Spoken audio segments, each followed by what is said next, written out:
এখানে দেখতে পাচ্ছি আমরা প্রত্যেকেই রয়েছে, মানে ছোট থেকে বড় কেউই বাদ নেই। এখানে আপনার আসার মূল উদ্দেশ্য? যেটা মেন কারণে সবাই এসেছে আমার সেই একটাই কারণ যে একটা নেশন ওয়াইড এক্সাম যেটার উপর আমাদের ফিউচার ডক্টরস ডিপেন্ড করে থাকে, যেটার জন্য আমরা ডক্টরস পাই বেসিক্যালি, সেই এক্সামের papers time after again leak হয়ে চলেছে।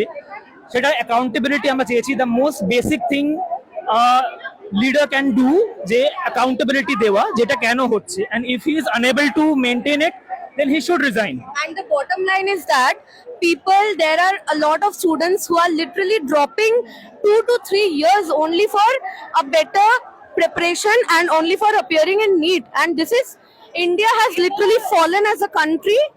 Modi Sarkar, I don't know what kind of a blabbering political party is that, but the main agenda is the student justice. That's it. এখন থেকে যে ঘটনাটা ঘটছে সেটা আপনি একজন ছাত্র বা একজন স্টুডেন্ট হিসেবে কিভাবে দেখছেন?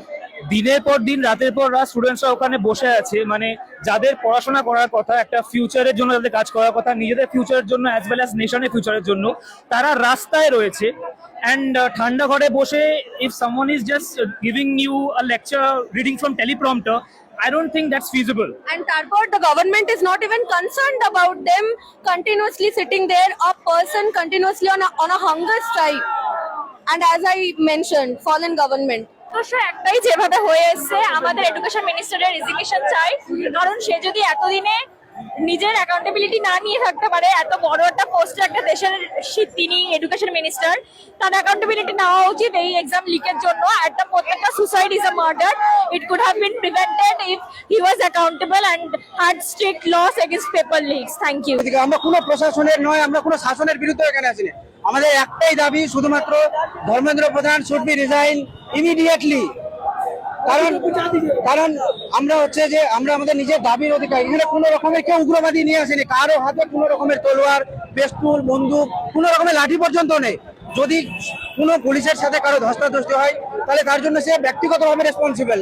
তার জন্য কোনো রকমের আমাদের যে আন্দোলন, এর পিছনে কোনো রকমের কোনো আলাদা কোনো বাইরের প্রতিদ্বন্দ্বী বা কোনো বিদেশি কোনো শক্তির হাত নেই। এখানে আমরা নিজের স্বইচ্ছায় এসেছি, এখানে বাইরে থেকে আমরা কারো উস্কানিমূলক বার্তায় বা কোনো রকম আসিনি। মাত্রই কি আজকে ধর্মেন্দ্র প্রধানের পদত্যাগের দাবিতে আজকে আপনি এখানে এসেছেন? আমি এবারে মেনলি এই বছর আমার বিডিএস হয়ে গেছে, কিন্তু আমি যাবো না, কিছু নম্বরের জন্য এমবিবিএস হচ্ছে না। পরের বার যখন আমি কি বর্ষে যাবো, তাহলে পরীক্ষা দিতে থোড়া মানে কতটা 10 লাখ 20 লাখ স্টুডেন্ট ঢুকে যাবে তার মধ্যে। এখন আমি যদি ডিজার্ভ করি জিনিসটা, সেই জিনিসটার মধ্যে আমি যদি না পাই, যদি কোনো যে নন ডিজার্ভিং স্টুডেন্ট সে যদি পেয়ে যায়, ব্যাপারটা বাজে দেখায় না। এবার আমি বিডিএস বেসিক মানে কিছু নম্বরের জন্য 4-5টা কোশ্চেনের জন্য এমবিবিএস হচ্ছে না। এবার পরের বার আমি কি বর্ষে পরীক্ষা দিতে যাবো? এটা মেনলি ধর্মেন্দ্র প্রধানের ইস্তিফার জন্য। আমি সিজেপি কেও মানি না, আমি বিজেপি কেও মানি না, যে স্টুডেন্টের সাথে আছে আমি তাকেই মানি। এটা স্টুডেন্টের প্রোটেস্ট, যে যা বলে বলি।